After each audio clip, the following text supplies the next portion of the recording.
This episode is brought to you by Indeed. When your computer breaks, you don't wait for it to magically start working again. You fix the problem. So why wait to hire the people your company desperately needs? Use Indeed's sponsored jobs to hire top talent fast. And even better, you only pay for results. There's no need to wait. Speed up your hiring with a $75 sponsored job credit at Indeed.com/podcast. Terms and conditions apply.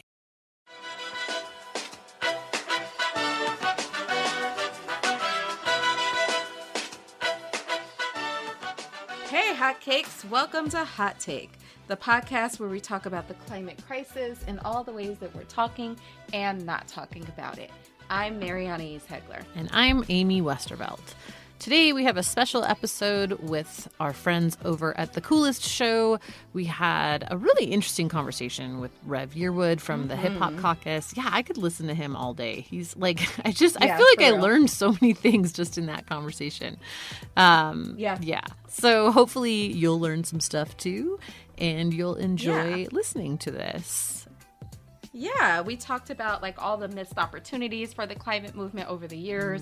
Rev Yearwood has been an environmental justice advocate and activist for a very long time. I guess it just seems that way to me because I've been doing this for like 8 years, but he's been doing it for more than a cool decade. And he will straight go put his body on the line. So you know what? Hats off to him. I just write words. No, he's awesome. He's really awesome. And we talked a little bit about the intersection of religion and climate work and social justice and all kinds of stuff. He just was, he's a very, very interesting, cool dude. So wealth of wisdom. Yes, totally. Yeah, I felt like I was like going to church and going to school. It was good. Sunday school, right? So we thought it would be cool to put this out on Easter. So please enjoy. Also, stay tuned at the end for a conversation between Amy and I about the American Petroleum Institute's climate plan. Yes, you heard that correctly. They have a climate plan. Yep. It's interesting. Yeah. I'll say that. Yeah, it's like Garfield's lasagna plan. Yes. Yes. All right. It's time, Amy. It's time to talk about climate.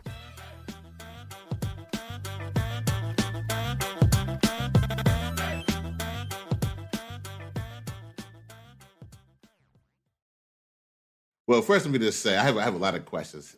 Okay. Amy and Mary, I am so glad to meet y'all, but I feel like I know you vis-a-vis the web.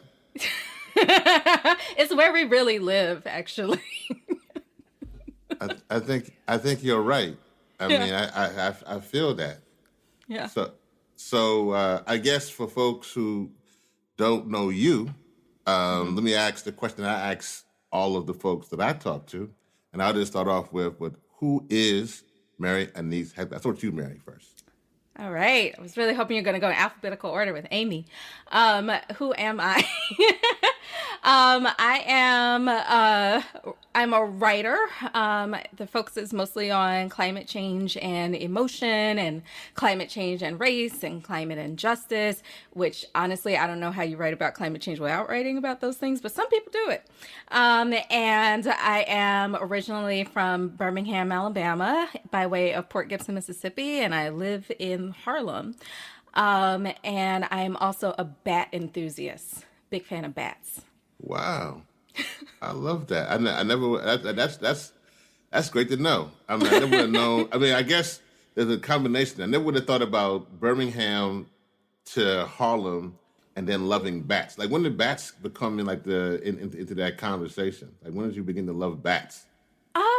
I've always kind of thought they were cute. They're like these little flying mammals, and then they pollinate. And then I said something about how they were cute on Twitter, and people sent me all sorts of bat stuff. And I was like, oh, these animals are way cooler than I thought they were. So it kind of grew that way. Yeah. Oh, man. And who is Amy Westervelt? Let's see. I'm I'm a journalist. I'm a reporter. I've been an investigative journalist for a long time. So I feel like I'm like the nerd in the library reading documents while Mary's writing essays. Yeah. Kind of, yeah. Let's see, what else? I grew up in California, and I have 2 kids. I still live in California. Yeah. And, you know, do you want my religious background yet or no? I feel like I Sure. I feel like it's like part of me. Yeah. Like my dad is Mexican Catholic and my mom is like sort of European Catholic. So got a lot of Catholicism up in here. Wow. That's amazing. Yeah. And combined, we are the co-creators and co-hosts of a Hot Take podcast. Of Hot Take. And yeah. That's right. No, and I love how y'all talk about each other. Like, this is my work wife, and she's amazing, and y'all like talk back and forth. Like I said, I'm a big fan of Hot Take. So congratulations. Thank you. We're big fans of you, and also, who is Reverend Yearwood? Yeah. I thought you were going to get away without answering that. Yeah, That's right. First time to get that one on this side. That's a good. Well, I'm a freedom fighter. I mean, I think that's the first thing. And I love Black people, and I love Black, brown, and people of color. I love all people. I love humanity, but I definitely love Black people because sometimes people don't love them back, and so I try to give them as much love as possible. But personally. I mean, I have 2 boys that I raised myself, and I'm a hockey dad. They're both now in college, so it's a whole new thing for me because I actually getting used to like not having kids, so it's kind of weird a little bit. So I'm still kind of like all in their. I'm still kind of like all in their business a little bit. I'd be like, I could see that. I could see that being very weird. And then with COVID, one of them, their dorms closed, so he's back. So he's doing like a Zoom class. I'm like all in his room. Hey, how's class today? So he's like, oh man, somebody get me the vaccine, please. I gotta get out of here. I got to escape. So yeah, and that's probably my proudest thing is them. But my parents are both from Trinidad. Wow. Yeah. So then I was born in Louisiana. That's my roots to kind of my story with Hurricane Katrina. You know, my climate evolution. It kind of starts there, and in a hard way of seeing literally my family and friends drown in the richest country in the world. And then I got into it. And then when I got into it, I was already into hip hop because I was working with folks like Russell and Diddy and those kind of folks. And then I got into it, and I realized that the climate movement was kind of like this siloed movement. It was like they were telling me, like, okay, it was so great you're here, so you could be on the EJ team. And I like the EJ team. I said, no, I just want to fight against the climate crisis. I'm not, I want to be on just that team. Right. And they know all the Black people go into that room with the EJ team. And I was like, nah, well, I'm hip hop. Yeah. I'm not going into that room. I'm going to organize all the hip hop people. And that's where I am today. And so Hip Hop Caucus, I've drugged the Hip Hop Caucus at first, kicking and screaming into the conversation. But now they do their thing. They're creating documentaries and music. And so it's fun to watch. Yeah, that's me. That's Rev Yearwood.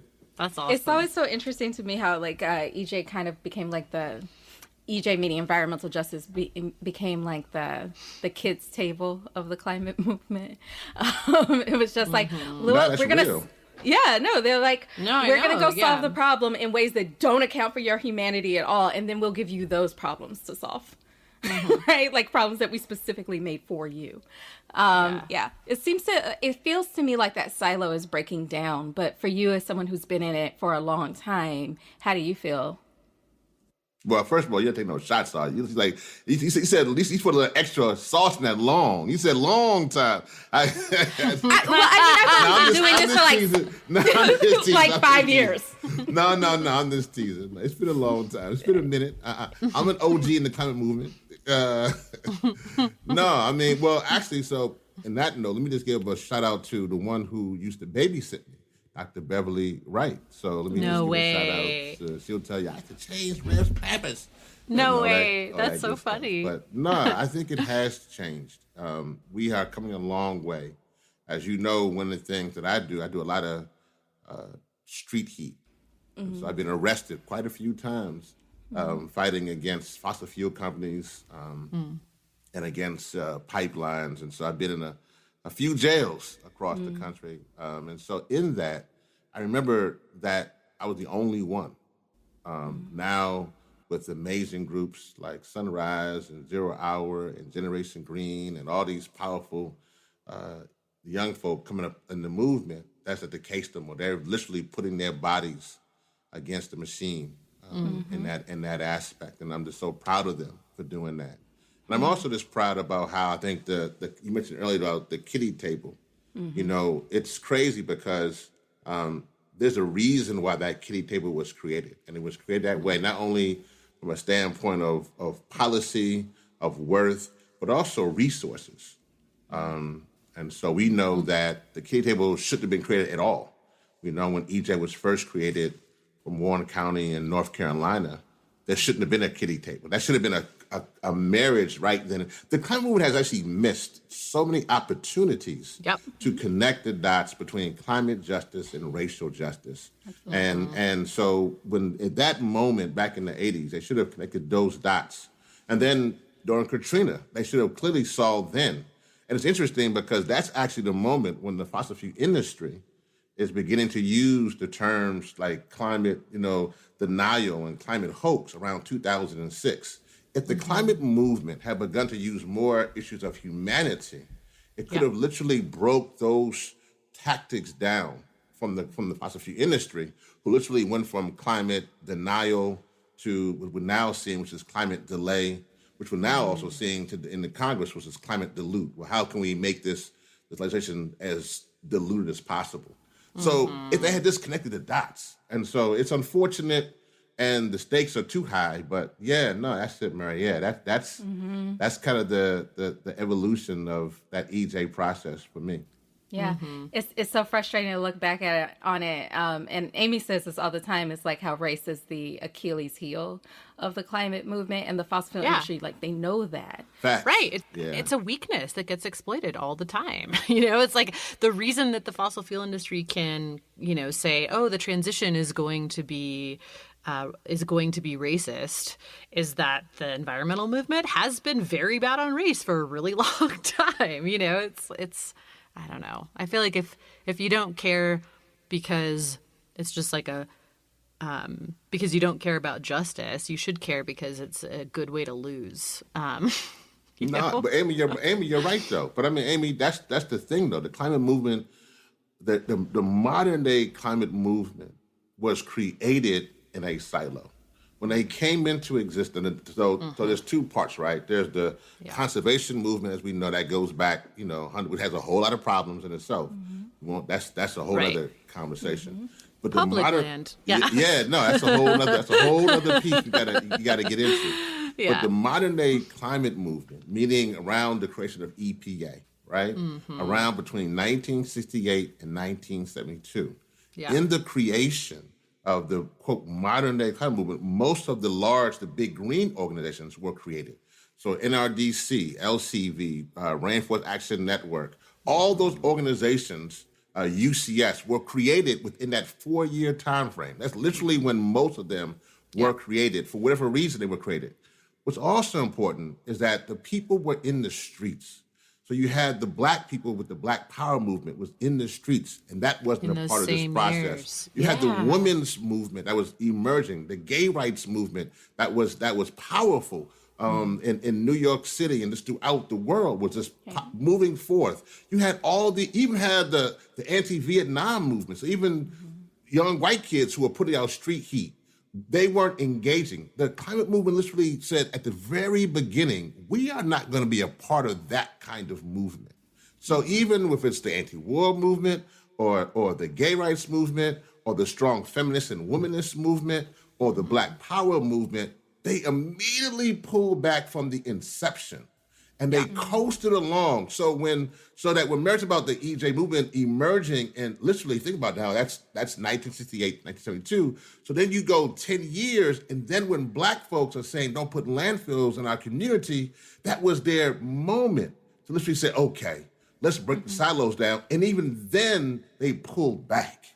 So that's why it went, and then it went on again. So you have to understand this is not just a combination of the Achilles heel. This is who the movement is from its inception of its creation. They just felt that if we can do this, we can create policies. And then at some point in time, they realized, and some haven't, is that we can't do this alone. We're not big enough or strong enough to beat the fossil fuel industry as a Birkenstock movement. That's on the East Coast or on the West Coast. And so they realize. And so now they're in a point where they're literally trying to do a crash course on racism. And I'm sure they probably calling y'all up all the time and trying to get hear your podcast and get pointers about how to do stuff. And they want for free. Just crazy. They also want for free. They want free information. You went 50-some years without asking nobody. Now you want free intel to figure out how to fix it. So it's crazy, but that's where we are. But the thing about that for me, though, that keeps me sane is that regardless of that, I know we still have to win. So so we have to tighten them up, which I love what y'all do, how you had this conversation, because we got to tighten them up because they weren't right, but we still got to win because the stakes of losing are too high.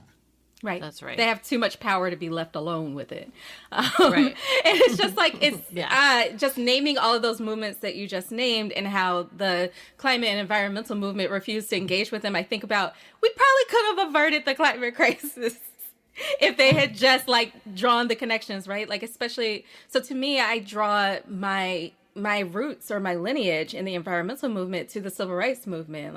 I think about the people who integrated the beaches. I think of SNCC was doing all sorts of work with environmental justice in terms of kids who were picking cotton with nothing on their feet, and then they wind up with all of these worms. So we were already thinking about this. We just didn't separate it, because separating it, who has time for all of that?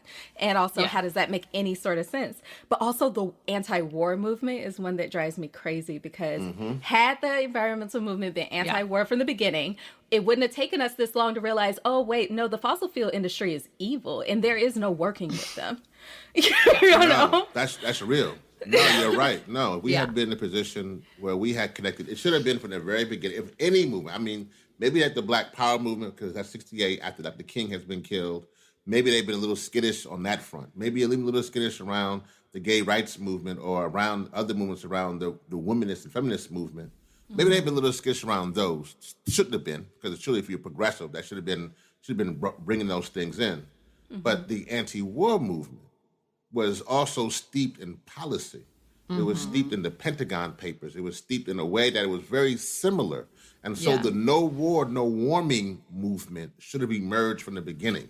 And the fact that the no war, no warming movement did not emerge was also because it was a little bit of elitism. And that's also another big situation as well that the movement has to deal with, because there's a kind of a situation where they felt it was class. They felt there was poor white people who was going to Vietnam, and they could avoid it as well. I mean, this is hard. These are hard conversations. This is what people listen. If you got the coolest show and hot takes, you're gonna get some hard conversations. It's gonna cut. That's right. It's gonna be real. We're gonna keep it 100. We're gonna keep it 100 for real. 100 degrees, absolutely. No, it's true. It's totally true. It's so frustrating because I feel like I still hear people today saying, "Oh, we don't have time for that. We need to focus on energy sources, and we need to focus on this," as though you can do that, as though you can just take this problem out of the context it's in and place it in a vacuum and solve it over there, and then we'll get to all these other problems. It's. No, but Amy, but that's also has to be belittling too, right? Because it's if you have the information, right? Yeah. It's if you have the manual to work your new air fryer, right? And you have that. I'm getting one. Yeah. It's good stuff. You need to get one. Yeah. But if you have that, and then somebody comes behind you, and you're acting like you're frustrated because they don't know how to work the air fryer, You're saying like, well, hurry up, you do this. And they're like, well, I haven't read the manual. And you're acting like as though you're better than them because you got the manual first. The climate movement does that. They act as though they somehow understand the science better, which is not true. The crisis better, which is not true. How to negotiate, which is not true. As Mary said, even how to make to heal our community.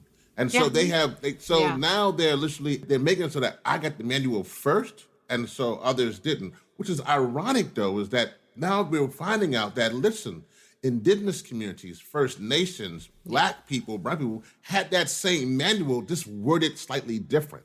Yeah. And so if you had respected their manual about how to treat the earth, then you would have been here a long time ago. Exactly. Also, if this whole idea of separating it out worked, it would have worked already. Y'all been at this for decades. Exactly. You know what I mean? Yes. If innovation was going to solve the problem, it would have done so. Yeah. We wouldn't have the problem, right? Because we knew about it way in advance. So, to me, the moment where things changed and this became an intersectional, integrated sort of movement was in 2018 with the IPCC report, because I feel like I definitely saw a lot of white folks being like, okay, so we clearly failed. So maybe we should listen to some other people. And then I also saw a lot of people of color sort of being like, they don't know what they're doing.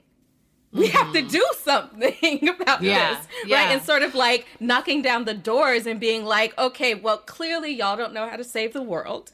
So we're going to have to take charge.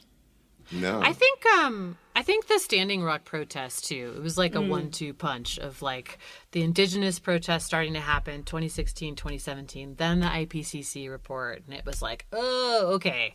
Yeah, nothing we've been doing worked. What these people are doing over here seemed very effective, although the response was ridiculous, you know, and I don't know, just all of a sudden it does seem fairly quickly people have started to think about this as oh, wait a second, this is a structural problem that includes all of these things and not just this one area that I've been focused on.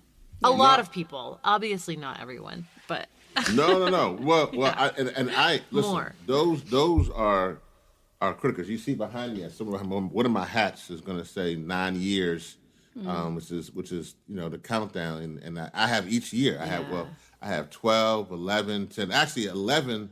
It got left in the Norfolk airport. So there's probably somebody. Well, somebody got 11 a year. They probably don't know what it means, but they got 11 a year hat. They walk around Norfolk, probably a whole new crew. I probably got a whole new thing going on in Norfolk. But I'm with 11 years, yo, and it's probably a whole thing. But I want to say I agree with you. I think that the IPCC report, right, which came out in October 2018, right, and I definitely think Standing Rock, which was if you go back to that's in 2016, 17, right? So I would just take it back a little further out though. So I think that for me, I think that the moment when this movement had its reckoning, to me, it goes back to 2010.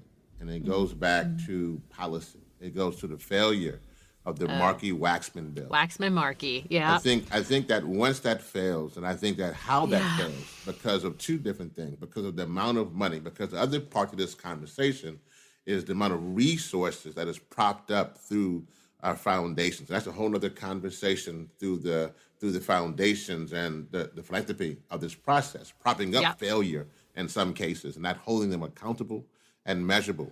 But that was also a staple of failed policy, because if you think back on it, we said earlier that the denial aspect of the fossil fuel industry really ramps up in 2006, really begins to bring forth this new kind of climate hoax and the attacking of scientists. That really comes in 2006. With Climate Gate and all that stuff. All of that. And obviously with ALEC and Americans for Prosperity, all those crazy folks who are still in action and who still also are also attacking Black people through creating stand your ground laws and and voter disenfranchisement. So it's very much linked together. But in 2010, the failure of the Markey-Waxman bill process is something there where it was so horrific. It was so much money, so much was invested. And it was during the time frame of President Obama, and so much was at stake in that That failure and the failure of truly including vulnerable communities in the process, not only including them, but then also throwing them under the bus to get to a deal, literally running over poor Black and brown communities. Literally, that moment creates a moment in which they had lost. To some degree, the climate movement had lost. And what saves the climate movement is actually one of the original pipeline fights before Standing Rock, which is then Keystone. And that is the moment then when Keystone come together, again, because of the folks who are, and it's interesting. And Keystone is, again, the beginnings of when people come together. So you have these white ranchers working with indigenous communities. I'll never forget, they had a slogan where they had Cowboys, Indians Alliance, and they were going around. Yeah. They go around saying CIA. I said, "Come on, Rev, come on, CIA." I said, "Nah, y'all push the envelope now. I know I can go around and chat. Listen, I'm with you. I can go ahead and chat CIA." So it was in that position, but that was Keystone. And Keystone was that process in which I think that then, and also that was the year when Sierra Club, and it was amazing. Sierra Club in their 125-year history had never did with civil disobedience. And so with new leadership there, they came to the game and said, okay, well, we'll put our bodies on the line. And that to me is the beginning of this shift. And that begins a different, so then from Keystone to the Atlantic Coast Pipeline to Standing Rock, and then also the ignoring of young people and this ignoring the wisdom and the strength and the passion that emerges clearly as well through Standing Rock, I would say. Yeah. And then obviously Greta Thunberg picks up off of the Standing Rock power, and it's the good. We love Greta, but it comes from the young people who literally ran from Standing Rock to Washington D.C. and then that brings 0 Hour and those places from Nadia and Jamie and that whole crew, which is amazing, and literally and Jerome, and then all these young folks are saying, "Listen, we're gonna be heard." And so here we are today. And now environmental justice is now front and center. And we're seeing that now through the Justice 40 with Biden. And so it's exciting. But again, I mean, it's come through a long, long way for us to get to this point. Yeah. I wish it didn't have to get this bad to get this good. No, that's real, though. It's true. That's unfortunate because the stakes are high, right? Like literally, it wouldn't be so bad, but then when the ice storms hit Texas, you had 11-year-olds freezing to death. You know what I mean? Last year during the hurricanes, when it was hitting the Greek alphabet, which is crazy, and they was hitting nuts. And they was hitting my home state in Louisiana. Different same spots. Folks losing everything, and then on top of COVID. So but it wouldn't be so bad if stakes weren't so high, but people have been dying. And so so it's time for us to keep it real. And the fossil fuels knows that. Like their business plan is a death sentence for our communities. And so so I'm not their friend because they literally are intentionally killing our people. And as long as you do that, I can't be your friend. Yeah. I mean, I will be your cyber bully. Come on, you do it well too. Nah, you go at them. That's right. You go at them, Mary. You go at them tough. I mean, I was telling you earlier, you had to come to Hip Hop Caucus with that. You fall right in line with the caucus folks. But no joke. My whole idea behind that is kind of like bringing the Black aesthetic to the climate movement because Black people are funny. Like we make fun of our bullies. Like we throw rocks back. That's kind of how we operate, right? Right. Like nobody drags people like Black Twitter. So I wanted to bring that to the fossil fuel company. And also the other part of it that's part of the Black aesthetic is that so the climate movement has really fallen into this trap of individual responsibility. And they will go after an individual regular person climate denier way faster than they would go after BP or Shell or the American Petroleum Institute, right? Like they'll go after that person and argue with that person who is basically a victim of propaganda before going after the actual person who indoctrinated them. Or That's they'll, right. even worse and actually more common, is they'll go after one another for not recycling enough, or not having enough solar panels, or this or flying that. too much. Exactly. Blah, blah, Or like, yeah. I don't know, maybe I think we should look into nuclear, and now all of a sudden my mentions are full of like all sorts of crazy stuff. I would much rather take that to the people who deserve it. I would much rather take that to the people who have like bombed little children in Iraq and Syria. I would, and like, there's no excuse for that. You can't tell me, oh, we didn't know that was going to kill people. Also, you can't tell me you didn't know about climate change, because we have reports showing you've known about it for 40 years or more. Yeah, exactly. So they deserve everything I say to them. They deserve all. I started off doing it just because, like, I was in a bad mood and I wanted to take it out on somebody. And I wanted to take it out on somebody that deserves very worthy it. target. Right. Yeah. So I would just be like, I'm having a bad day. I bet Chevron said something stupid, so I'm just going to go yell at them. And then Exxon blocked me on Twitter. And I was like, oh, this is going to be my new favorite Slack thing. on Exxon. Yeah. Come on now. I like both of that. I like the blocking and the Slack aspect. I love that. Yeah. I'm very petty. I'm petty as all get out. So like once they blocked me, I was like, oh, I smell blood. I'm gonna do this all the time now. No, you both do it well. Thank you. I mean, I mean, it's a great skill. I mean, you know, They're being not petty's people. tough now. I mean, like, Oh, it's easy. that's right. That's right. It's fun. It's fun. We go. I mean, it's fun. It's fun when you know they. It's fun when you know they bullies. And they Right, bad Yeah, people. they're you're terrible. right. Yeah, they're not people. Yeah. They're terrible institutions. No, you're right. That are killing people. So like, throw eggs at them. It's fine. It's Exactly. totally fine. Yeah. Exactly. And also, they deserve it. They've done such. They're irredeemable. It's not like, oh, they're doing a net zero thing. That's better than them doing nothing. Actually, I would rather them do literally nothing. I would rather them fall off the face of the earth. And also, even if they are doing the best possible thing that they can for the climate, they've done so much bad in the past. I will get to call you names until you are in the ground. Right. And like, even if you're genuinely trying to do better, you should recognize that you deserve that.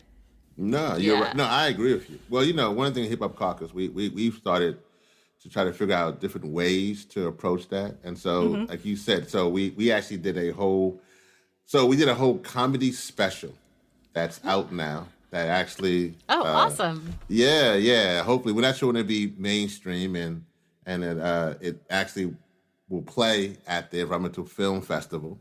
And so hopefully folks will have seen it there. If not, they will see it when it comes out. But the idea behind that is actually taking what you're saying, Mary, which is a little different. But how do we make this? How do we use our natural funniness to push back? Right. Yeah. Right. How do we use how do we do? You know, we do the dozens better than anybody. So how do we? So if y'all want to do the dozens, y'all not built for this. You ain't really. You're not really built for what we're about to do. You really want to. I'm sure Exxon was probably like, oh my goodness, what did we say back? Probably had the first like, okay, this is gonna be a great comeback. She's gonna go running, and then like, oh, I can imagine Mary and y'all must have been like, oh, come back, woo, let's go. Yeah. Look, I'm the youngest out of a whole lot of cousins, so that means like the minute we see each other, we start roasting each other, and these are my cousins that I love. What do you think I'm gonna say to Shell, who I hate? Yes. There's no holds barred. That reminds me when somebody says you meet somebody and you come across a young lady or a woman who you know who is at her wit's end, and you are going at her and she goes, "You have found the right one today." Let me tell you something. You have not found the right one today. You found the wrong one. You didn't find the right one. Cause I got some time for you today. Right. Let me put my children over here. Let me give me a second. Cause I got something. I can see Amy right now. Amy and Mary right now. Okay, I got something That's for me you. right now. No. Right. People will always be like, so how do you find the time to do this? I make time. It's legit the first thing I do when I wake up in the morning. Oh, no, I love it. I absolutely love it. I love it. Well, also now I feel like people tag us too. They're like, at Amy, at Mary, like, bring in the green trolls, and we're like, okay, let's see. Well, I'm gonna start tagging you. I'm gonna be like, if I need some, please. I need some. I need some internet heat. I'm gonna be like, hold, I got a crew now. Yes, it's great. It's great because I've been seeing, like, every time we do it, then I look at it later and there's like 20 replies that are all people that also, I think, follow the Hot Take account that are like, yeah, fuck you, Shell. And I'm like, yes. Oh, that's great. Fun.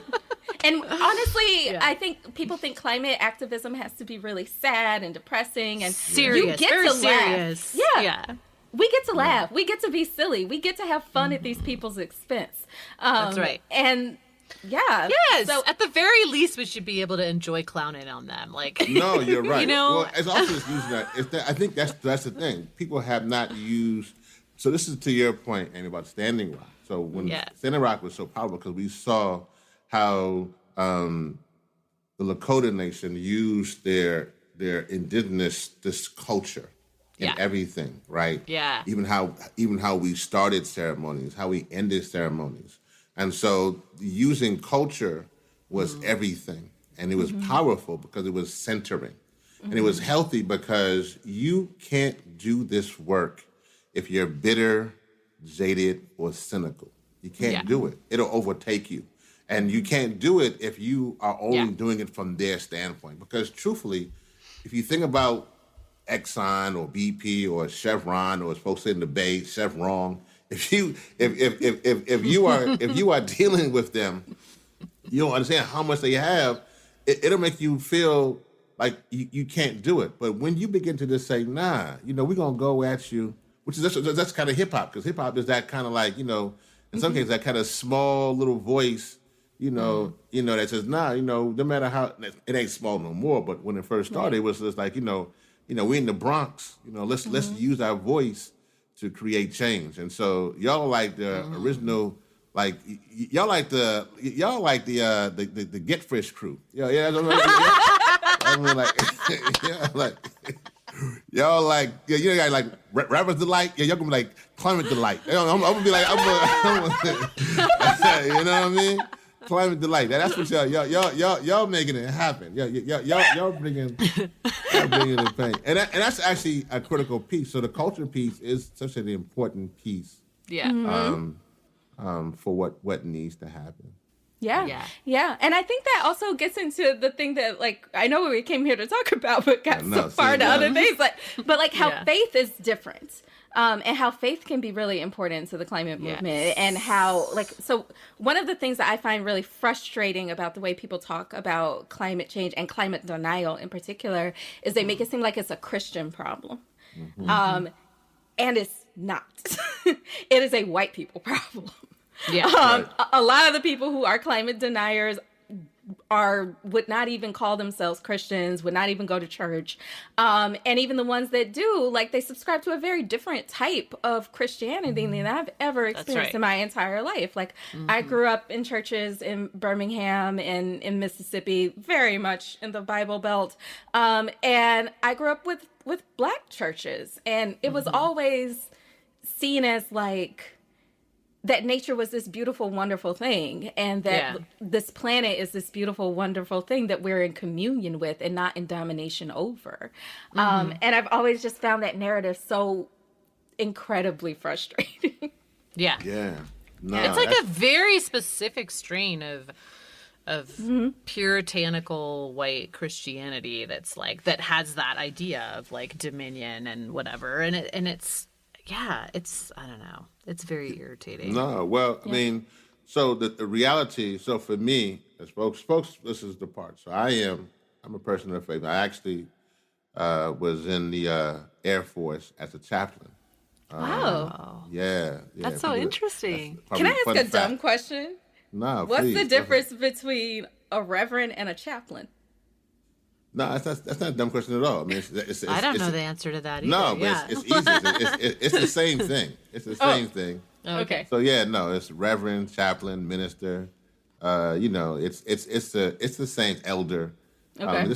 There's just a different name. Now, chaplain is usually used in a public institution. meaning like you work for like a government, you are in like a hospital. Right. You're doing, sometimes you're also doing pastoral care as a reverend or a minister or elder, but it's also, you kind of more focused on pastoral care. But yeah, that was my thing. And actually I did that. So my thing was, I'm like you, Mary. I grew up in the church. And so this is my mom. So I have two standpoints. So my mom was a church goer. So again, my parents are both from the Caribbean. My dad came to this country because he was actually in the '68 Olympics. Wow. And he saw Tommy Smith and John Carlos. I was about to ask if he was one of them. No. Yeah, no. He saw them, and he was like from Trinidad. He's like, "Wow, them Americans is wild." so he was like, "Man, I gotta go check him out." And he had heard about obviously Dr. King and Malcolm X, so he wanted to come to this country. So he came. He didn't have a high school diploma. This is shout out to all the black colleges. So he came here and they got him in. Obviously, he could run really fast, and so they got and so they found him a spot. But and that's how he went to Grambling, and that's how then that's the beginnings of my part of being born in Louisiana. So and in that process, he continued to grow. I bring this up because he would then become the dean of African American Studies at Howard University. And so his PhD actually was in urban studies, and he would say that if you want to know racism, you have to go find urban planners, because they would be the one to plan out. Like literally, they would look at race. They would look at things way in advance to see how they can make things very difficult for Black people. And so I bring that up. So his background was one that was much more an academic. He was really much more into. I would say that he was just one who was probably not as into like Christianity like that. He was into Pan-Africanism. And that was his upbringing. And so, but in that, I got a chance to be around him and be around a lot of different people, like Stokely Carmichael, like Dr. Dorothy Height. Wow. I get to, and as a kid, you don't even, like I said, you don't even know you're around these folks, but it's crazy now looking back on it. I'm like, want to go outside and play. I'm like, this is Curtis Scott King. Okay, nice to meet you. Can I go outside and play tonight? You're not even thinking about it as a kid. You just want to get out the yard and just get it. Yeah. So, but that was that. On my other hand, Stan, who is brilliant, also has her PhD in psychology, but she would connect the dots from as a psychologist with faith and mental aspects, almost like faith being a way of transformative, and also as Black people needing faith as a mechanism to cope in a racist society. So that's just a little bit of background about me. So for me, then I come into this from the standpoint of looking for the revolutionary Christianity, the Jesus who overturns the tables in the temple, and that's how I come into this. So then, and that's usually, a lot of that is how the Black community, who will literally take their faith, coming here, being devoid of their language, being stripped of their faith, which was very powerful, the African indigenous faith was very powerful, but being stripped of that, they somehow, in a very powerful way, understanding that the faith would utilize their faith system as a means for liberation. And so understanding that, they literally would say, okay, we can't use our own faith, so we'll take your faith and then make it our faith and use it as a roadmap to freedom. And so that when people would hear like down by the riverside wasn't a gospel, it was literally a roadmap to freedom. It was literally somebody outside the plantation, and so Harriet Tubman and many others would use that. So understanding that backdrop, Black people and brown people utilize faith as a mechanism to escape oppression. Right. And there's a connection. And so then when you have certain white communities, they haven't had to escape anything. And so their faith then is based upon a very different set of beliefs. And so that's actually where, to your point, Mary, how the climate movement and the white evangelicals actually see eye to eye, because they haven't been going through that oppression. And so a lot of them come through that white community, and so they're looking for solidarity. Like, yo, you're supposed to be good stewards and dominion. And that is actually very foreign to what it is. You're supposed to be dominion to anything, but in solidarity and living in harmony with. And so they're taking out certain things in scriptures and manipulating them. And so then they have this thing where they're looking for their quote unquote, and we still see this. We see this with Trump supporters looking for the white part of their family to get it right. Like almost like a family feud. Like, oh, come on, Uncle Louie. I know, you're racist, but he's good. Well, black people see you now. Uncle Louie's a threat. Uncle Louie trying to kill me. And so there's a difference in how people are even connecting. What that rolls down to with the climate movement is that they then don't feel in solidarity with the black or brown freedom social justice churches. Now there are now black and brown churches who are very much trying to be in the vein of what people say prosperity gospel or that kind of thing.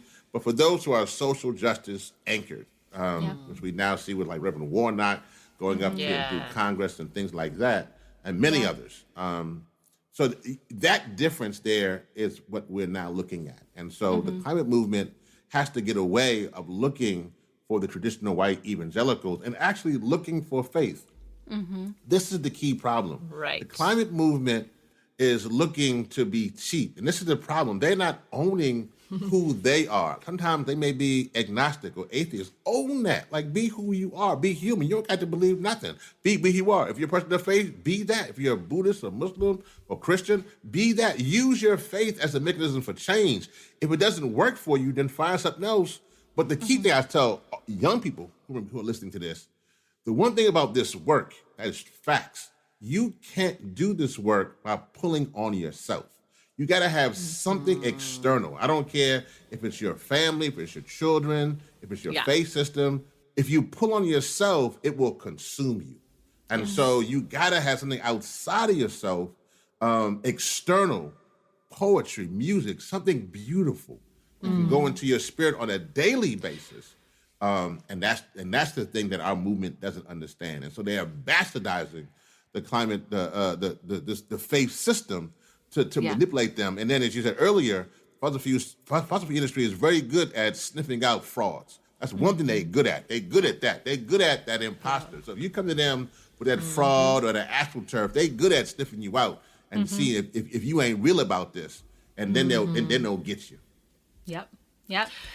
It's so interesting. I hear so much of that in the youth climate movement, actually. It's like it's not necessarily coming from, like, I don't hear the terms that you usually hear like in people talking about religion, but I hear so much of this, like, community, and when I need to take a step back, I know that like the rest of the group is still working, together, and I don't know, just this idea of like of having that system outside yourself to rely on that maybe is not a traditional faith-based church kind of thing, but I think that that's what kids are finding in those groups, like in their local Sunrise chapter, or in their 0-hour groups. Like every time I hear a youth climate person talking about this stuff, I hear so much of that, and that is like the thing that I think gives me a little bit of optimism about that generation in particular, is that they are so much less individualistic and like so much more aware of this, that like they can't just do it on their own.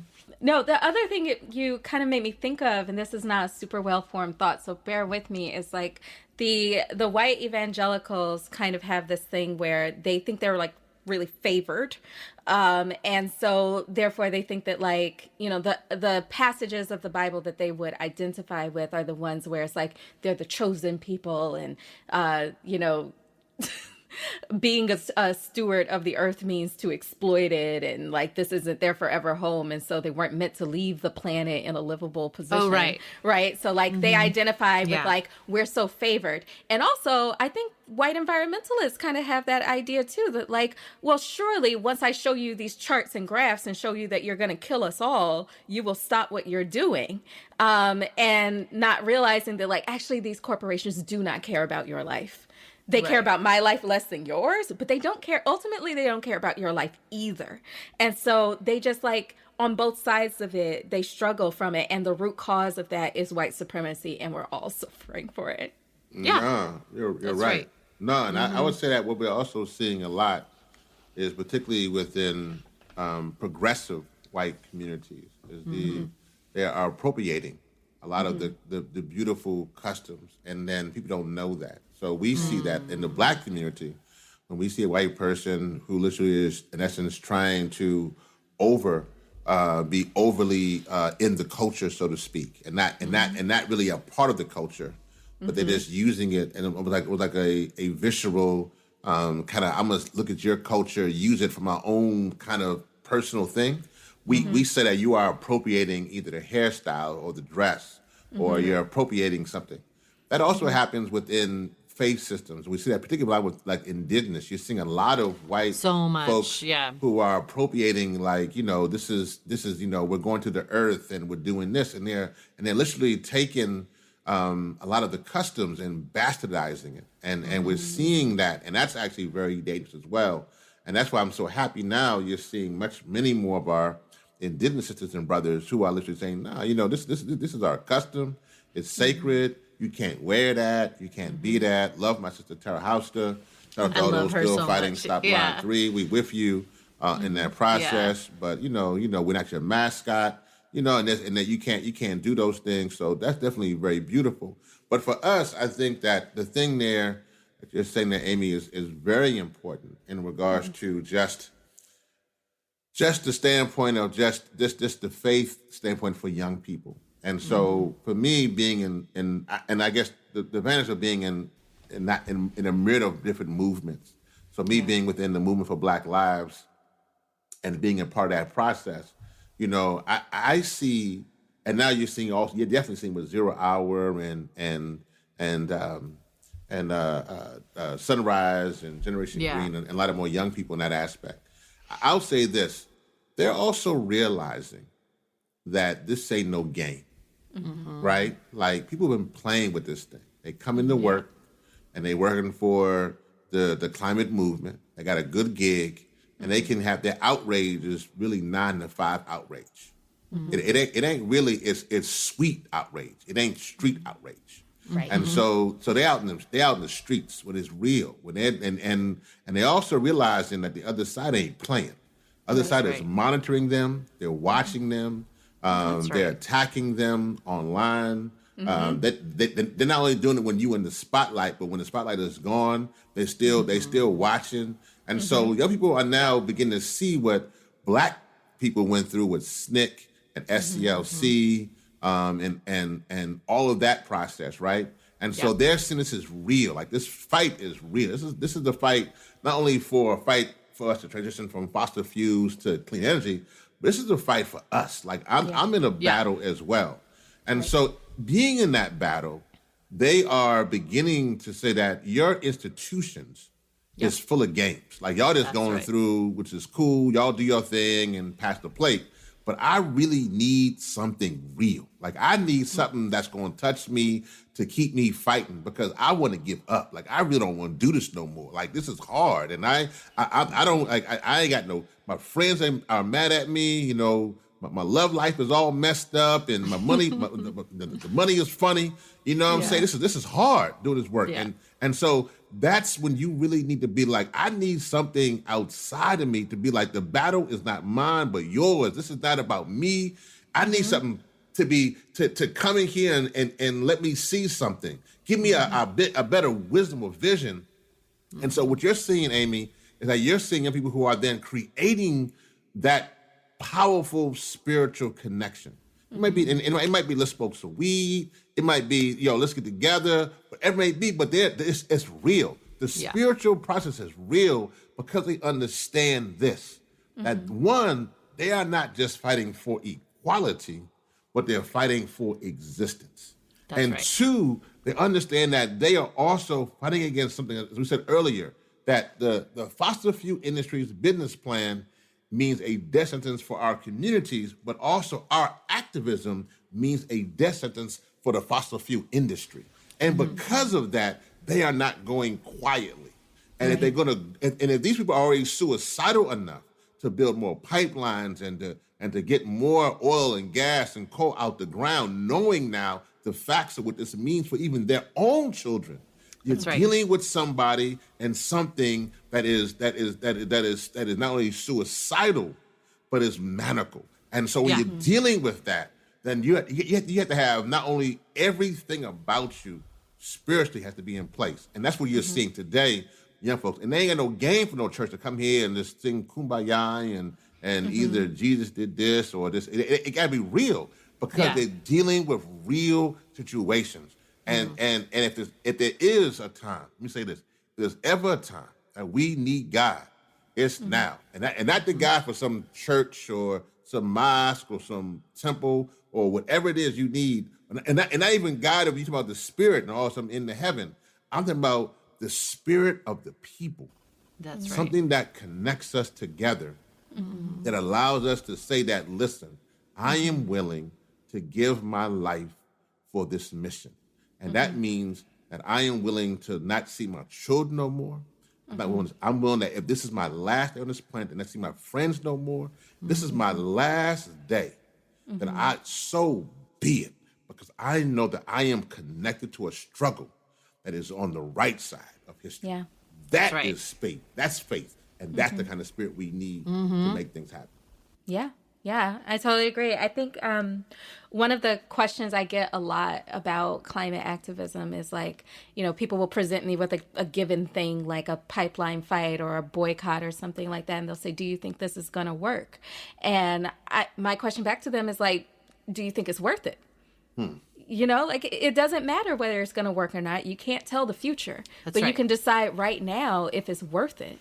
And then do you really have a choice? If it's worth it, right? And I think that that is it the right thing to do? Yeah, exactly. Yeah. And that kind of I think gets to this idea of faith, of faith in sort of this connection of human beings and why are you doing this in the first place?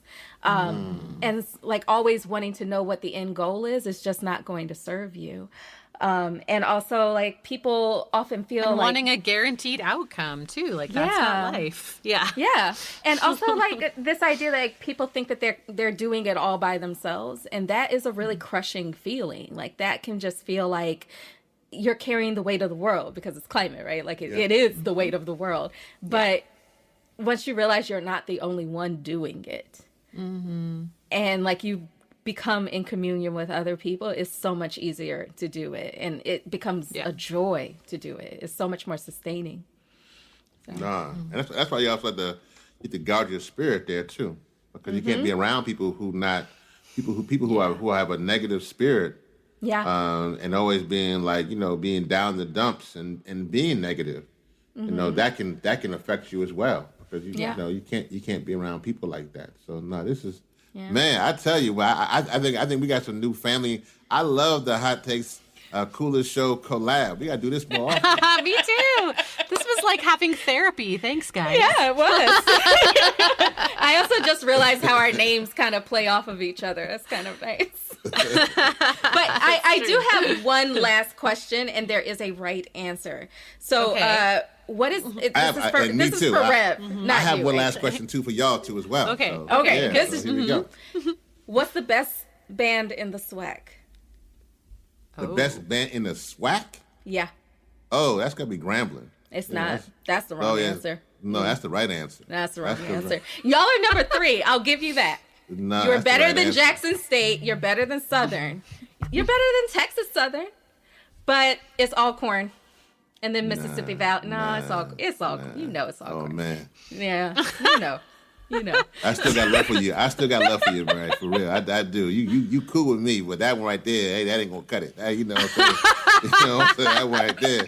That one right there. But I'm gonna say this though. Grambling's my people's school, so I'm not gonna that one. I'm gonna go to the MAC because I think it's right. But the one I'm gonna go to the MAC for is the best band in the MEAC. That's gonna be Howard. That's gonna be HU. So Yeah, it's only like one black school in all of the South or the Northeast. So sure. I know.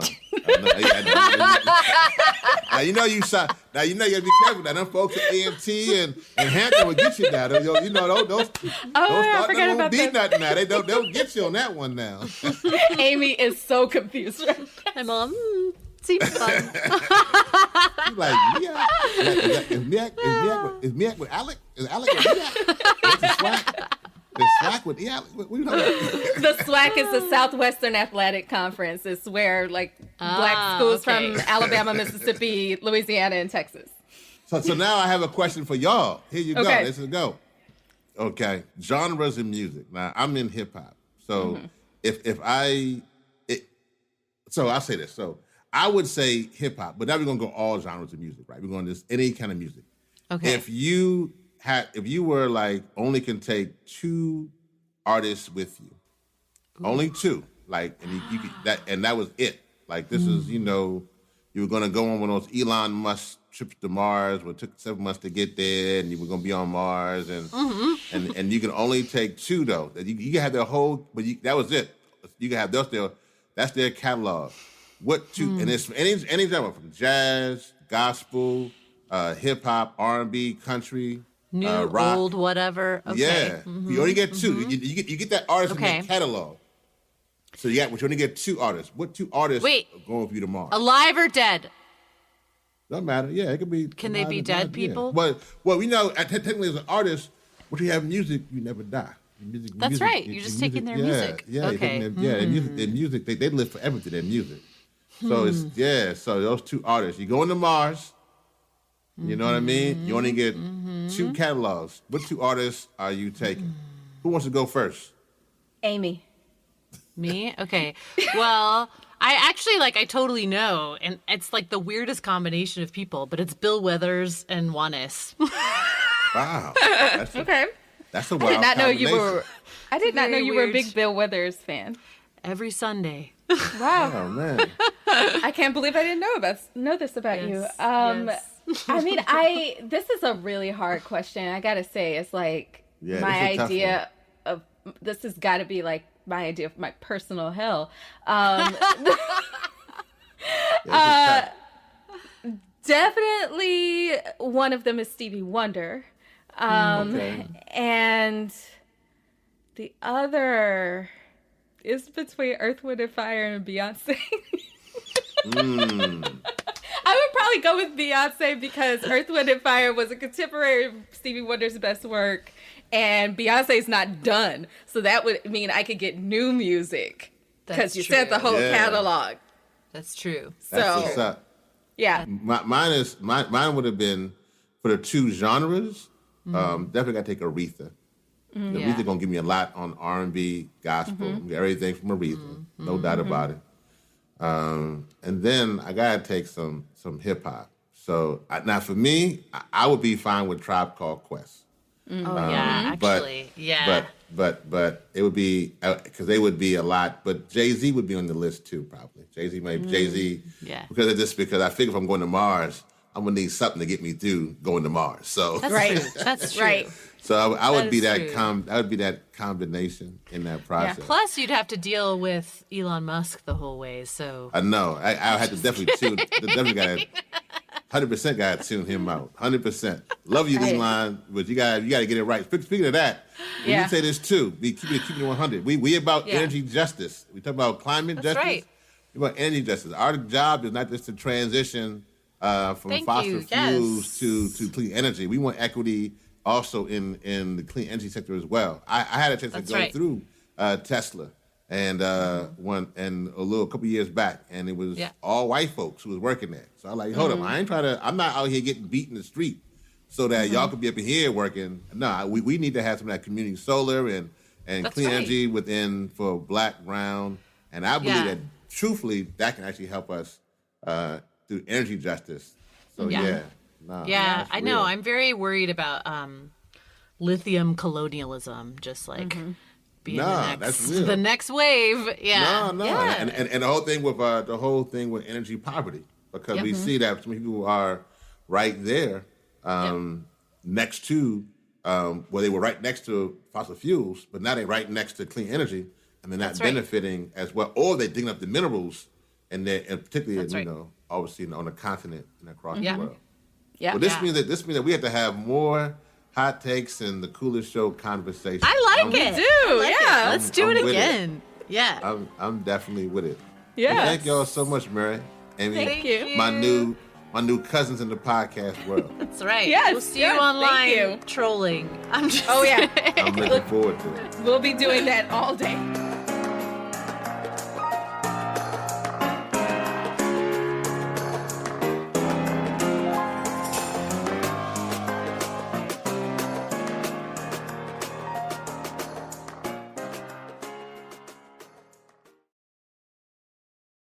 I know we're recording this on April Fool's, but no joke.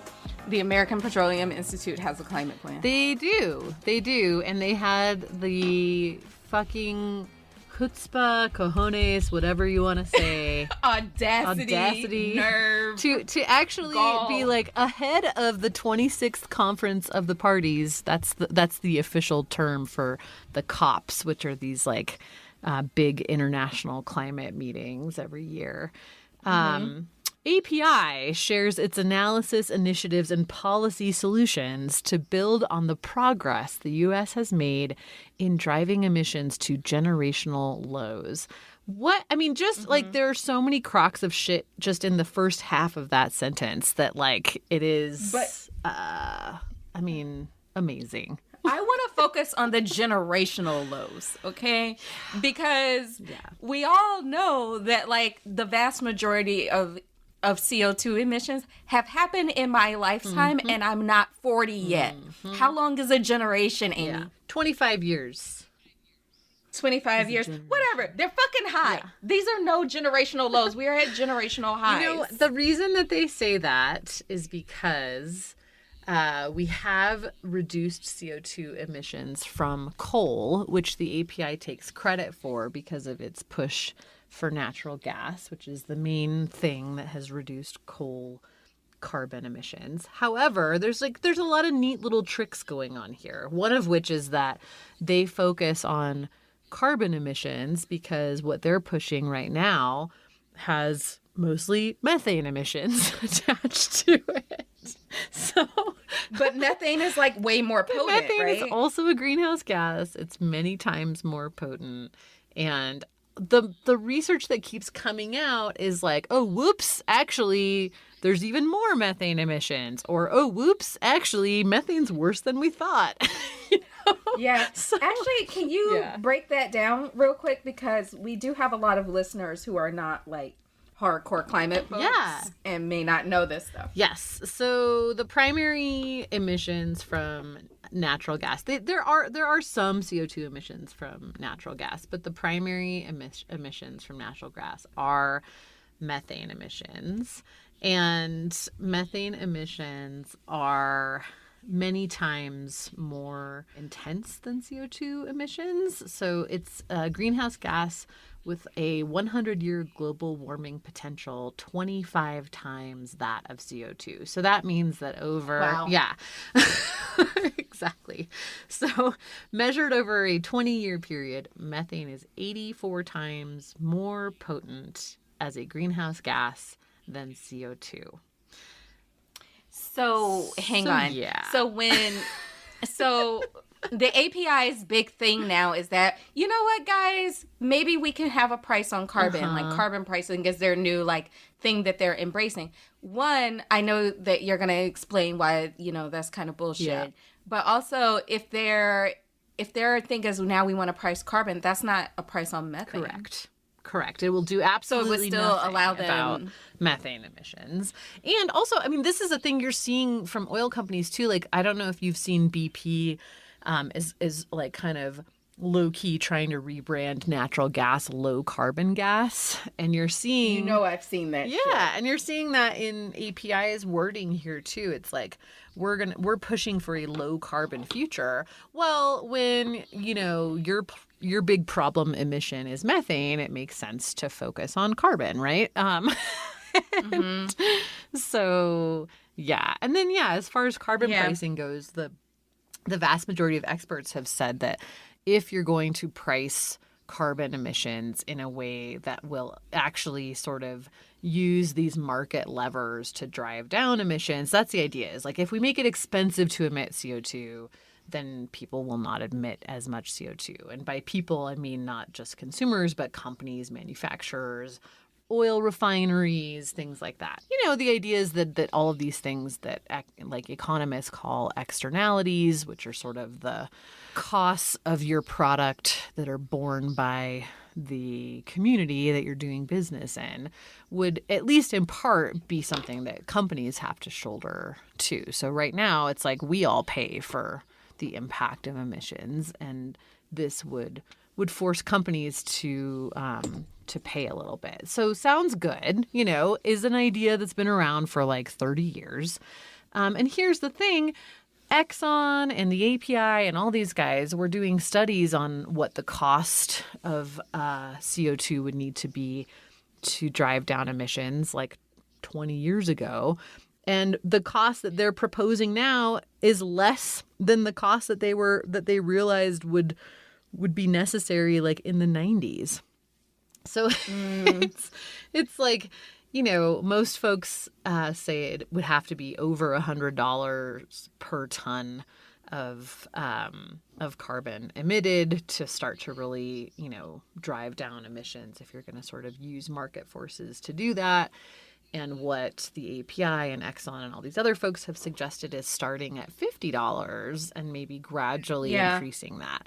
And what they want in exchange, they're totally, I mean, it's, again, I'm just like, wow, these guys have really got some balls. Like, they're like, we will let you put a price on carbon, but then you can't regulate us anymore. That's always how they frame it, right?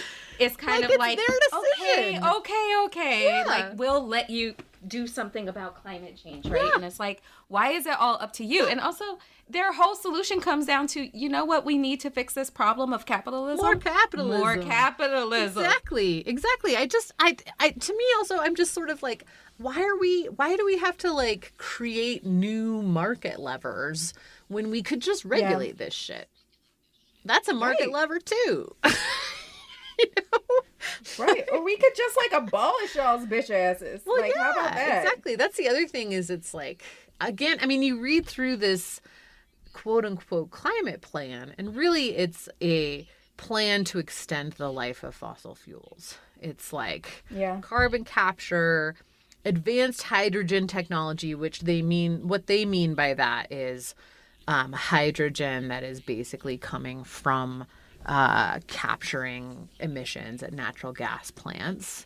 So it's a way to keep natural gas in the mix. Right. And, you know, it's just, I don't know, you know, advanced fuels, which they mean like new versions of natural gas. I mean, it's all, oh my God, it's just kind of all like these, you know, quote unquote innovative technologies that enable their industry to exist for longer, which of course it is. That's what they do. They're the trade industry group for the oil and gas industry. That's fine. I expect them to do that. The problem is when policymakers give these guys a fucking seat at the table. Yeah. Yeah. You know? It's so if you had to give their climate plan a grade, what would you give it? F-. And F- stands for fuck 'em.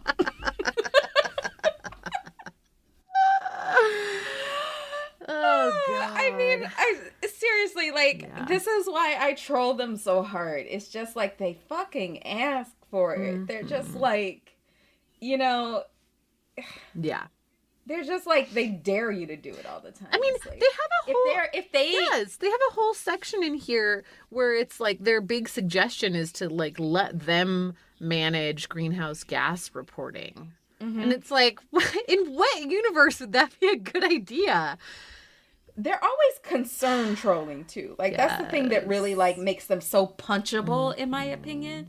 You know, like they're always just like, no, we're concerned about climate change too, and that's why we want more natural gas. You're like, wait, the first part of that sentence does not agree with the second part of that sentence. And it also like, it feels like where all of their innovation goes is into spin. Yes. Like when it comes to spinning, they are so fucking innovative. Really but when it are. comes to like actual like oil and gas and like climate solutions, there's no innovation there. It's just like, okay, so let's keep doing the same thing, but call it something different. Yeah. And they're really fucking good at that. Yep. They really, really, really are. Yeah, they are. They're kind of like the masters of it. Yeah. And, you know, this whole, this story that they're trying to tell about climate is the same story that they've been sort of telling for 100 years, which is like, you should trust us. We're on it. You know, just let us solve this problem. It's fine. We're the adults in the room. We're the adults in the room. You know, you don't want to lose the American way of life.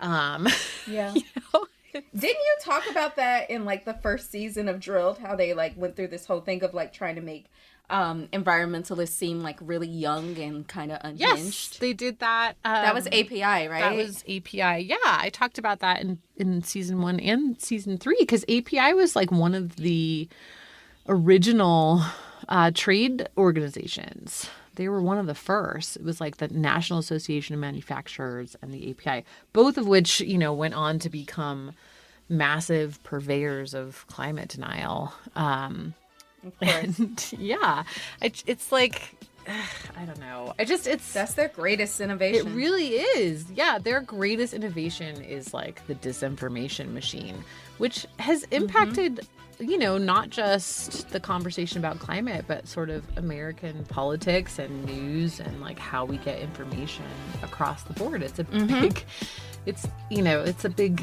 problem. Yep. Yeah. Yes.